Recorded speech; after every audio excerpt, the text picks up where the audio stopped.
A Bola Não Para está no ar para você que acompanha através do canal K, através da Vivo TV. Aqui em São Paulo, canal 631, Vivo TV também canais 76, 554, Nossa TV, canal 53, Oi TV, canal 139. O Brasil inteiro pode acompanhar aí o canal K, através do YouTube também, planeta inteiro. Canal KTV Brasil, Instagram, @canal KTV. Está conectado? Vai lá no meu YouTube também, canal do Fred Júnior, se inscreva lá. Vai no YouTube, se inscreva no canal do Fred Júnior, vai ser bem-vindo. Toda semana, uma entrevista inédita falando de esporte para você. E claro, o assunto palpitante dos últimos tempos, manipulação de resultados, a operação penalidade máxima, começou lá em Goiás e atingiu o Brasil inteiro. E quando se parecia, e por diversas vezes aqui no Bola Não Para, nós falamos de manipulação de resultados, com Mauro Costa, que é ligado ao Sindicato de Atletas, que tem o curso da Interpol, o único brasileiro que tem o curso da Interpol sobre manipulação de resultados. A gente fala, a Série A vai ser difícil. Não vai chegar na Série A, é difícil, futebol mais rico, né, com salários mais altos. Que é isso, hein? A operação que tem mostrado nas escutas é coisas assombrosas, assim, me assustou muito. A gente sabe em relação ao nível escolar, de alguns atletas, a desinformação, muitas coisas, eles sempre têm muitas pessoas próximas para ajudar, então às vezes falta informação, falta instrução, mas outros realmente não serve colocar nesse lado. É coisa da índole. A gente percebeu também em alguns áudios, né, que foram aí captados, já mostrados na imprensa dessa operação penalidade máxima. E agora a gente quer saber o que pode acontecer com o atleta, né, na área civil, criminal, esportiva e trabalhista. O que pode acontecer? Por isso, nosso convidado, o Felipe Crisafulli, que é advogado especializado em direito esportivo do escritório Ambiel Advogados, que já esteve aqui presente com vários outros advogados também participando, né, gentilmente aqui no A Bola Não Para. Doutor Felipe, prazer recebê-lo aqui no A Bola Não Para, tudo bem? Tudo bem, Fred. Obrigado pelo convite. Estou à disposição hoje e sempre. Opa, que legal. Muito obrigado. Como começou essa área do esporte para o senhor? Normalmente, assim, os jornalistas esportivos falam que é um jogador frustrado. E eu posso dizer que no meu caso foi, mas tudo bem. Não estamos falando de mim nesse momento. Mas no caso do senhor aí, como que foi para esse lado do direito, mas também ligado ao esporte, que é uma área que vem crescendo cada vez mais? Bom, não estamos falando de você, mas estamos falando de mim, que é o mesmo caso. Eu joguei futebol, futsal e depois futebol de campo até os 16, 17 anos. E aí naquela profissionalização, como é que faz? Terminando os estudos na escola, para entrar na faculdade, enfim. E agora a dúvida do esporte, né? A vontade de ser jogador, mas a dúvida se vai dar certo. Exato. Se vou me tornar de fato um profissional que vou poder viver disso e tudo mais. Nós temos um percentual ínfimo de jogadores que realmente conseguem viver apenas do esporte. E a gente muitas vezes acha que, vou ser um Neymar. Neymar é a ponta da ponta da ponta da ponta e mais uma ponta do iceberg, sabe assim? Então, acabei optando pelo direito nesse momento ali de decisão. E aí entrei na faculdade, cursei direito. Quando eu fui fazer o mestrado na Universidade de Coimbra, em Portugal, lá eu tive contato com o professor Dr. João Léo Amado, que é da área do direito do trabalho, mas a tese de doutorado dele é em direito esportivo. E aí foi quando as coisas de fato se encaixaram. Eu já tinha feito alguns cursos, alguns seminários, participado de alguns seminários, enfim, na época da faculdade, nessa área do direito esportivo, mas eu não tinha conseguido entrar no mercado de fato. Aí lá no mestrado, emendei o doutorado também em Coimbra, segui com o próprio professor João Léo Amado como orientador, e aí quando eu voltei para o Brasil, consegui, enfim, trabalhar na área com o direito do esporte e estou nela já desde meados da década passada, vamos dizer assim. Legal. E a área do esporte cada vez crescendo, a área do direito desportivo. A gente vem com cada vez mais assuntos, são temas que vão aparecendo, no caso, manipulação de apostas é um deles, mas são temas que vão surgindo e vai crescendo, né? A gente está percebendo cada vez mais, tem mais advogados falando a respeito, antes era uma coisa muito mais fechada, hoje a gente vê muito mais gente falando a respeito, gente participando dos STJD, TJD. Gostaria que você falasse um pouquinho desse crescimento da área também. O direito desportivo é um nicho, dentro dele a gente tem vários nichos, basicamente. Sim. Porque o direito desportivo ele dialoga com quase todas as áreas do direito. A gente tem questões afetas ao direito desportivo que a gente consegue buscar na Constituição brasileira. O artigo 217 da Constituição trata do direito desportivo, vamos dizer assim, grosso modo, Sim. É claro. Nós temos o direito criminal dialogando com o direito desportivo, ou o direito desportivo dialogando com o direito criminal, com o direito trabalhista, com o direito civil, enfim, com quase todas, se não com todas as áreas, com todas talvez seja um pouco de pretensão, mas se a gente pensar no direito previdenciário, também tem suas repercussões no direito trabalhista, desculpa, no direito desportivo, Sim. ou o direito tributário, e por aí vai. Então, cada vez mais as pessoas começaram a perceber que às vezes elas podem ser um jogador frustrado e que vão enveredar pela área do jornalismo ou do direito e conseguir trabalhar com o esporte de alguma forma, mas elas também perceberam que não necessariamente elas precisam estar inseridas no direito desportivo, pegando agora, claro, né, a área do direito, propriamente dito. Então, assim, ela pode ser um advogado tributarista cujos clientes principais são da área do esporte.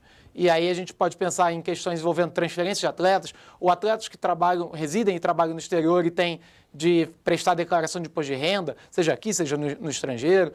A gente pode pensar em questões laborais, né, de direito do trabalho, que geram suas repercussões no âmbito do esporte. Enfim, aí a gente vai até amanhã dando exemplos. E agora, no nosso caso de hoje, que é da manipulação de resultados, principalmente, o direito criminal é quem está, talvez, neste momento, mais dialogando com o direito esportivo. Mas, como você mesmo comentou no início do nosso bate-papo aqui, direito civil, direito trabalhista e o direito esportivo propriamente dito, tudo isso está envolvido nessa questão da manipulação de resultados, sem dúvida. Agora, para fins de acesso, enquanto operador do direito, que é uma expressão bonita que normalmente a gente acaba usando para quem é profissional da área, mas para o operador do direito participar do TJD, do STJD, aí não necessariamente ele é de fato estudioso, num primeiro momento já é aquele que sempre quis participar da área desportiva, às vezes cai no colo, entre aspas, no bom sentido da palavra, né, da expressão, essa participação, porque como é indicação,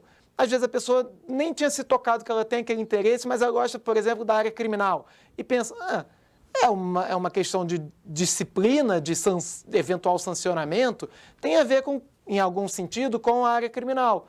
Aqui eu posso juntar, eu gosto de esporte, não me via trabalhando com esporte porque eu sou criminalista, mas aqui eu posso, de repente, juntar o útil ao agradável. E aí muita gente, hoje em dia, cada vez mais, participa também desses tribunais desportivos porque enxergam uma possibilidade de juntar o útil ao agradável, mas, óbvio, se preparam, fazem por onde? Do jeito que eu estou falando, pode parecer que qualquer um chega lá e fala, eu quero participar. Não, não é assim. E o pessoal que trabalha é muito bem preparado, não é remunerado. É isso que eu ia falar. Continua sendo continua não remunerado. É mesmo de vocação, vamos dizer assim, e de interesse de ajudar com o esporte brasileiro. E, de uma certa forma, participar da coisa, né? Porque o TJD, o STJD, claro, o TJD é ligado à Federação Paulista, os casos de futebol, mas o STJD de todos os esportes, né? Na verdade, cada esporte tem o seu TJD, que é no âmbito estadual, no âmbito da federação estadual, e cada esporte tem o seu STJD também, que é no âmbito das competições nacionais, vamos dizer assim. Isso também, grosso modo e tal, mas basicamente a gente tem o TJD da Federação Paulista de Futebol, como tem o TJD da Federação Paulista de Handball, por exemplo. E aí tem o STJD do futebol, ligado à CBF, fica lá no Rio, e tem também o STJD do futsal, por exemplo, enfim, porque cada esporte tem a sua justiça desportiva própria. Mas vamos falar da manipulação de resultados, dessa operação penalidade máxima.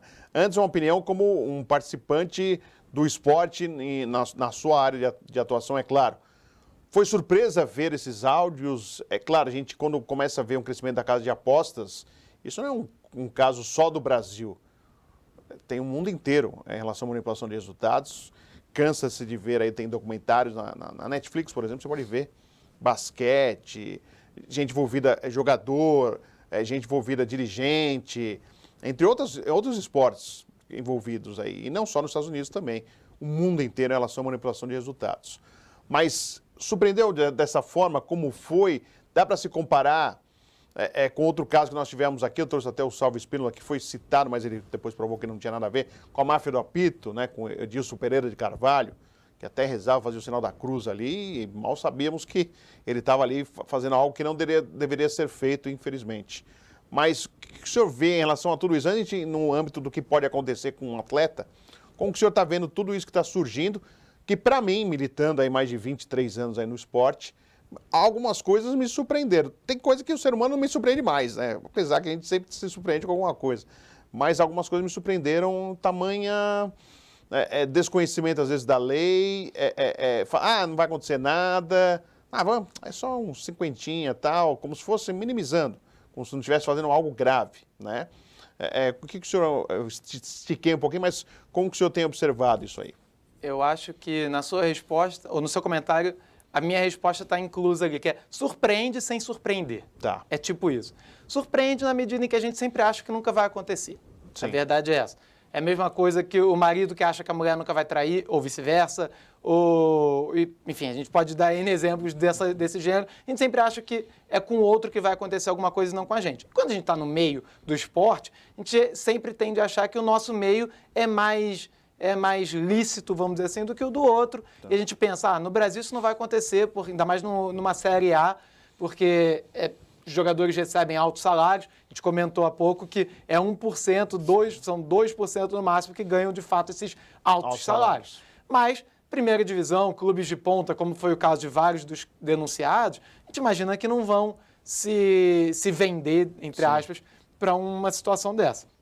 Então, surpreende nesse sentido. Agora, não surpreende porque se a gente olhar o histórico do Brasil e do mundo, e de várias modalidades, como você mesmo frisou, do futebol ao basquete, passando por cricket, por MMA ou o que seja, boxe, etc. A gente sempre tem casos no Brasil, nos Estados Unidos, na África do Sul, na Europa, na Oceania, na Ásia, em todos os países e continentes, em todas as modalidades, sempre teve casos. A gente teve no Brasil a máfia do apito, que você mesmo comentou, e que naquele momento surpreendeu, mas não foi o primeiro caso.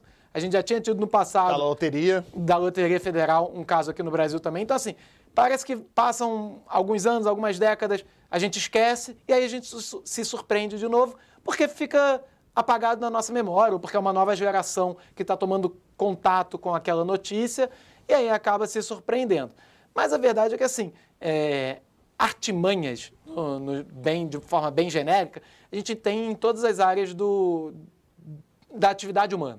A gente tem sempre alguém querendo passar a perna no outro. Ser mais esperto que o outro. Exatamente. E aí é muito dessa lógica que também os jogadores acabam sendo aliciados, vamos colocar assim. Porque aí se acham mais espertos, muitas vezes se acham mais espertos e ninguém vai me pegar, ninguém vai perceber. Tomei um cartão amarelo, em todo jogo eu tomo, ou jogo sim, jogo não eu tomo. Por que eu não posso tomar nesse jogo? Não vai dar nada, ninguém vai me pegar, eu tô tranquilo, eu sou jogador do clube XYZ da Série A do Brasileirão, não vai acontecer nada comigo. E aí tem muito do que você comentou, de falta de conhecimento das regras, porque tem previsões desde a legislação no Estatuto do Torcedor, que prevê como crime essa conduta de de forma genérica, manipulação de resultados, mas tem também na CBF, no regulamento da CBF a previsão, no regulamento da FIFA tem previsão. Então, assim, a gente tem vários dispositivos que tentam impedir ou minimizar ao máximo, com perdão aqui do trocadilho, esse tipo de condutas, esse tipo de situações, mas a gente, infelizmente, acaba correndo ali contra o rabo, né, tentando caçar o caso quando ele acontece, porque impedir de modo genérico e prévio é quase impossível mesmo. Nós estamos conversando com o doutor Felipe Crisafulli, que é advogado, especializado em direito esportivo, do escritório Ambiel Advogados. A gente vai continuar falando da Operação Penalidade Máxima agora, exatamente pegando, não em nomes, mas um jogador foi denunciado. O que pode acontecer com ele na esfera esportiva, na esfera trabalhista, que muitos podem ter sido acusados, depois provarem que não estavam envolvidos. Aí o clube já mandou embora, o que pode acontecer? Pode ter multa, pode ter uma penalidade para o clube, porque é o empregador, né? A esfera civil, podendo origem de processos, e a criminal, porque é um crime que está sendo cometido, né? Então, como disse o doutor, em relação até o estatuto do torcedor. Aí a gente vai para um rápido intervalo e já voltamos com mais dados, mais detalhes, até para você que está em casa saber um pouco mais o que pode acontecer com o jogador envolvido na operação penalidade máxima, investigado ali pelo Ministério Público de Goiás, aqui no A Bola Não Para.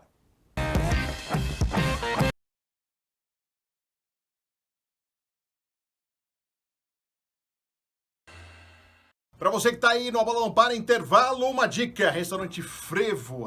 Você não conhece? Ah, duvido não conhecer. São mais de 60 anos, de muita qualidade, um delicioso Beirute, o melhor de São Paulo. Conheça, se você não conhece, ou se não, vai lá de novo. Na Rua Oscar Freire, tem na Rua Augusta e também ali na Faria Lima, no Shopping Guatemi. Frevo Restaurante Frevo, Beirute, sanduíches, tem refeição, sucos sensacionais. E o Capricho, o sorvete Capricho, não vale ir no Frevo sem experimentar o sorvete Capricho. E a dica é Restaurante Frevo para você.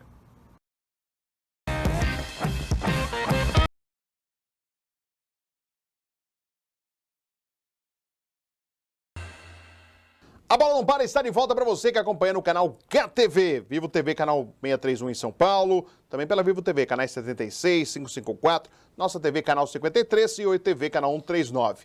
Vai lá, siga o canal K no Instagram, @canal KTV. No YouTube, canal KTV Brasil. Tá no YouTube lá, se inscreva também no meu canal, canal do Fred Júnior. Toda semana uma entrevista inédita falando de esporte para você, falando da Operação Penalidade Máxima, né, que está mostrando aí manipulação de resultados em relação às casas de apostas, principalmente aquilo que a gente também já trouxe no programa, né? Antigamente era vitória, gol, tal. Hoje é cartão amarelo, escanteio, cartão vermelho. Tá diferente, estão sofisticando a aposta para coisas que parecia desapercebidas. Porque se a gente for olhar mesmo, né? Alguns cartões a gente nem ligava, assim, levou o cartão. Aí com a denúncia do Ministério Público de Goiás, você olha o cartão de uma outra maneira. Você olha a reação do jogador de outra maneira. E aí tudo fica agora sob suspeito. Qualquer cartão, escanteio, um lance bizonho que acontece no futebol, os caras acham que esse aí já tá, esse aí ganha grana. E não é assim, né? Então, por isso é importante essa investigação, até para separar literalmente o joio do trigo, para separar aqueles que são maus profissionais, merecem ser punidos, daqueles que são bons profissionais, estão lutando por um espaço e podem errar também, como qualquer um pode errar. Nós estamos com o Dr. Felipe Crisafulli, que é advogado especializado em direito esportivo, do escritório Ambiel Advogados. Dr. Felipe, então, no caso prático, um atleta que está aí denunciado, na esfera esportiva, vamos separar por partes, né? Na esfera esportiva, o que pode acontecer com esse atleta? Na esfera esportiva, a gente tem algumas possibilidades, tanto do ponto de vista do regulamento da CBF, quanto do CBJD, que é o Código Brasileiro de Justiça Desportiva. No âmbito do regulamento geral das competições da CBF, o artigo 135 ele prevê que aquele atleta ou dirigente, e ele até distingue as possibilidades de sanções para cada uma dessas pessoas, mas pegando aqui o atleta, que é até onde a gente sabe quem está envolvido na Operação Penalidade Máxima, até agora não teve nenhum dirigente cujo nome veio à tona. E nem árbitro, porque também surgiu um zum-zum, vai aparecer um árbitro aí. Ainda não, por hora não. Pode ser que numa fase mais à frente venham a surgir outros nomes de árbitros ou dirigentes, sim, mas por hora os nomes que surgiram foram todos de atletas. E aí na esfera desportiva, do âmbito do regulamento da CBF, a gente tem o artigo 135 que prevê algumas sanções, e entre elas a gente tem a possibilidade de o atleta vir a ser, no limite, até banido do esporte. Claro que tem algumas hipóteses de dosimetria, desde a multa até a advertência ou suspensão por partidas ou prazo, mas no limite, dependendo da conduta, do quão grave seja a conduta, se é reincidente ou não, enfim, tem algumas peculiaridades que vão ser levadas em conta no momento da eventual apenação, da sanção, e aí o atleta pode ser punido dessa forma, porque o artigo 65 do próprio regulamento prevê que a manipulação de resultados é proibida, e aí descreve lá quais são as condutas que correspondem à manipulação de resultados e tudo mais. E já o dirigente, aproveitando o gancho que a gente comentou, se o dirigente estiver envolvido, aí digamos que o buraco pode ser um pouco mais embaixo, porque aí o clube pode até mesmo vir a ser rebaixado, além de uma eventual anulação das partidas, que isso também o CBJD prevê, dependendo do tipo de conduta e dependendo, né, da forma como o atleta venha a ser denunciado, a anulação da partida pode ser determinada pelo STJD. Tá. Considerando que a gente está diante de casos do Campeonato Brasileiro, então a competência vai ser do STJD, como a gente falou no bloco passado. O campeonato, que por enquanto está sendo analisado, tudo 2022. Isso. Tem efeito retroativo, por exemplo, de anulação de partida, ou é mais difícil, é mais uma questão, aí sim vai só no dirigente ou vai só no atleta? Eu acho mais difícil, assim, impossível não seria, tá, mas eu acho mais difícil porque a gente tem também no âmbito do esporte um princípio que chama princípio pro competizione, que é o princípio pró-competição, a favor da competição. Ou seja, a gente tende ao máximo a prevalecer os resultados em campo. A gente pode lembrar da máfia da pizza, você vai dizer, mas Felipe, naquela oportunidade foram 11 jogos. 11 jogos que foram remarcados e refeitos. Mas naquele momento estava ainda no curso da competição, não tinha um campeão já declarado. Era mais fácil, entre aspas, também, porque nunca é fácil, uma decisão dessa nunca é simples, mas ainda tinha espaço no curso do calendário para refazer os jogos e tentar ao máximo a verdade desportiva, considerando que, além de tudo, naquela época, o objetivo era acerto de resultado, Sim. era vitória ou derrota. Agora, pelo que a gente sabe, é cartão amarelo, o pênalti, ok, pode gerar com maior probabilidade do que o cartão. Escanteio, vermelho. Mas o pênalti talvez seja o que se aproxima mais do acerto do Você resultado pode mudar propriamente dito. Então, assim, é óbvio que um pênalti, a chance de mudar o resultado É maior. do placar da partida é maior. Mas não é a única hipótese de se ajustar o resultado. Mas, tanto que em inglês o termo é match fixing, Tá. que seria basicamente o ajuste da partida, né? Não necessariamente a manipulação do resultado, porque quando a gente fala em manipulação do resultado, a gente tende a pensar que está ali mexendo no resultado propriamente dito, mas não necessariamente. A gente pode só estar fazendo um ajuste numa outra forma uma outra situação que ocorre no jogo, como, por exemplo, número de cartões amarelos, ou vermelhos, ou pênaltis, e por aí vai. Então, no âmbito desportivo, a gente tem o regulamento da CBF e o CBJD, e aí, basicamente, a gente vislumbra ali 2 dispositivos, que são o artigo 243, parágrafo 1º, e o 243A, salvo engano, que prevêem essas as condutas. A primeira, do primeiro dispositivo que eu mencionei, seria praticar algum ato que seja contrário ou prejudicial à própria equipe.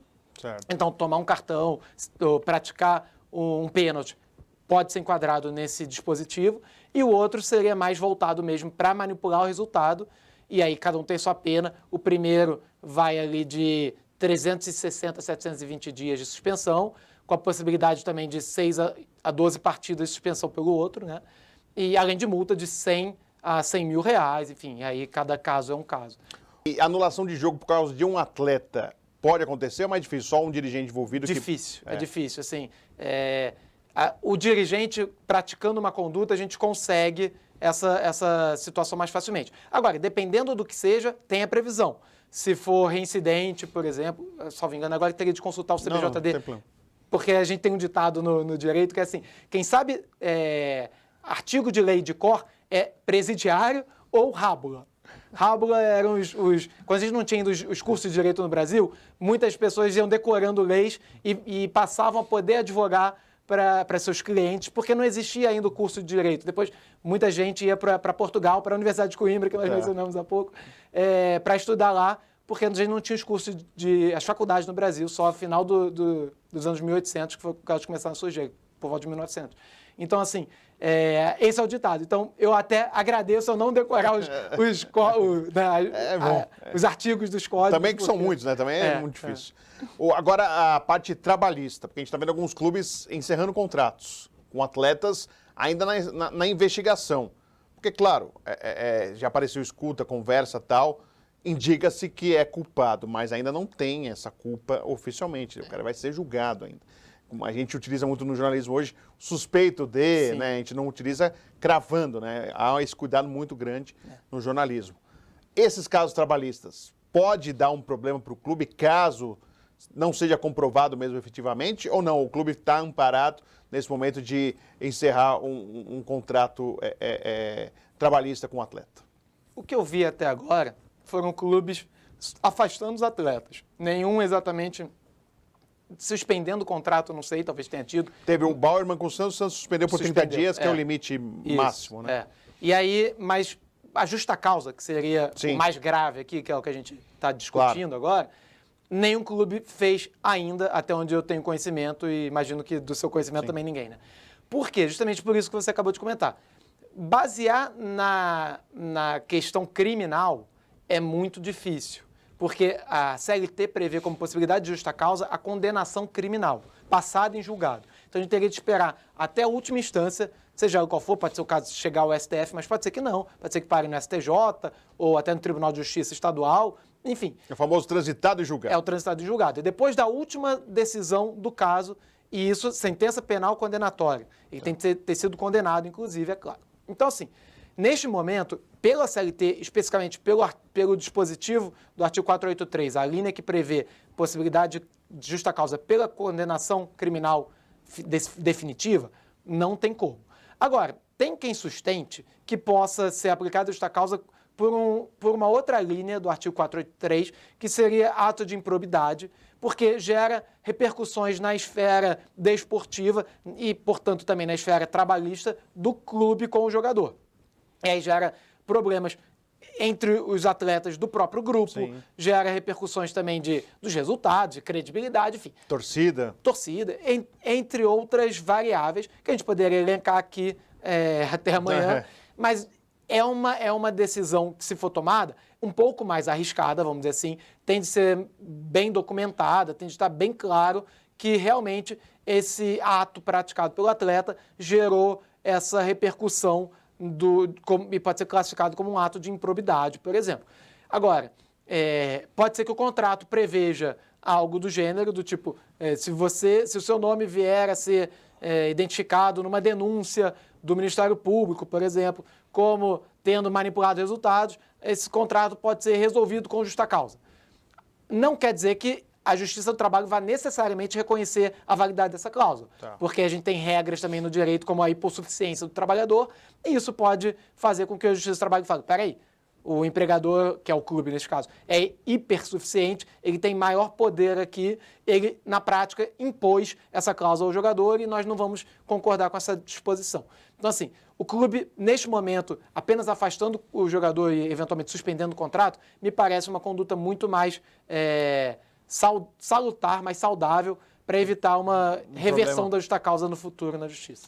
A gente está na parte final, mas eu vou pedir para a gente ter que falar desses dois temas. Criminal, o que pode acontecer com o atleta que participou da manipulação de resultados? O criminal, a gente tem o dispositivo do Estatuto do Torcedor, que prevê o artigo 43C, a questão de, vou colocar genericamente, manipular resultado, sim, mas seria na linha do que a gente comentou há pouco, e aí ele pode pegar de 2 a 6 anos de reclusão e também ter de arcar com uma multa. E aí a multa não tem especificação do valor.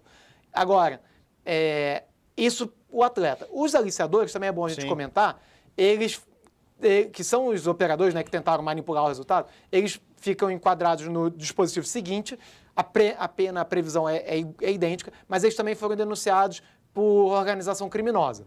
E aí a pena é mais grave, eles podem pegar até 8 anos, ou a partir de 8 anos, enfim, de pena, e aí já o buraco é mais embaixo, já começa a ficar mais complicada a situação. Agora, o atleta é um tanto quanto improvável, vamos colocar assim. Mas perderia a primaridade, que não é algo que não é interessante. Mas aí cabe, talvez, dependendo se preenchidas as hipóteses, porque aí é uma questão de análise, se houve ou não uma reiteração na conduta, habitualidade, se foi praticado de forma profissional, mas cabe, a princípio, o acordo de não persecução penal, que é algo recente, é do governo Bolsonaro de 2018, 2019, do pacote anticrime, quando o Moro era ainda ministro. Sim, ministro da Justiça. E aí foi aprovado esse pacote anticrime que prevê o acordo de não persecução penal. Então, penas de até 4 anos são passíveis de o Ministério Público não oferecer denúncia e fazer um acordo com o sujeito. Então, pode ser... E aí, nesse caso, ele não perde a primariedade. Não entra na ficha corrida dele, vamos dizer assim. Sim. Então, pode ser uma hipótese, mas depende da interpretação que se vai dar no caso concreto. Mas, independentemente disso, por ser uma pena, aspas, branda, é pouco provável que eles vão, de fato, ser encarcerados, vamos dizer assim, porque eles provavelmente pegariam ali regime aberto ou semiaberto, dificilmente iriam para o regime fechado. E área civil também é possível nessa área, no quesito civil? A gente está bem no finalzinho mesmo do programa, doutor Felipe, mas na área civil é possível também? Sim, então vou ser bem singelo aqui na resposta. Sim, mas aí a gente vai pensar mais numa questão de romper os contratos de patrocínio, de publicidade, ou de merchandising, enfim, se for o caso, mas nessa linha... Quem se sentiu afetado no âmbito E é bem possível que esse tipo de contrato tenha alguma previsão desse gênero, por afetar a imagem, o bom nome, a honra, enfim, do contratante, é possível que haja a rescisão, vamos colocar assim, do contrato por essa falta cometida no caso concreto pelo atleta. Aí pode acontecer um rompimento de contrato ou um processo na área civil? E o processo pode ser justamente para justificar o rompimento ou para cobrar uma multa, uma indenização, seja lá o que for. Doutor Felipe Crisafulli, advogado especializado em direito esportivo do escritório Ambiel Advogados. Prazer conhecê-lo, muito obrigado pelas explicações e bom trabalho ao senhor. Prazer foi meu de conhecer pessoalmente, que da telinha eu já te conhecia, claro. E estou sempre à disposição. Obrigado pelo convite e por proporcionar esse debate, esse tema que está palpitante aí. E com certeza a gente vai ter novos desdobramentos muito em breve. Com certeza. Agradecendo ao doutor Felipe, que participou hoje do programa Bola Não Para, que volta semana que vem, sempre com um convidado inédito falando de esporte para você. Até lá!